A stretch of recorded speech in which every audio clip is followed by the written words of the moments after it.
Texas.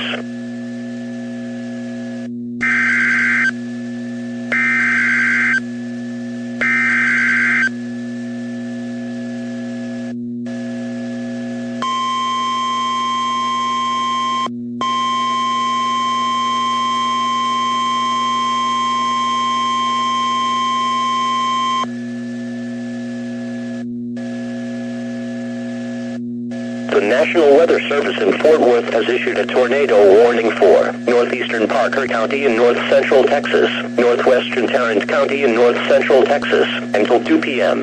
At 1:15 p.m., National Weather Service meteorologists detected a severe thunderstorm capable of producing a tornado 3 miles north of Willow Park, moving northeast at 25 miles per hour.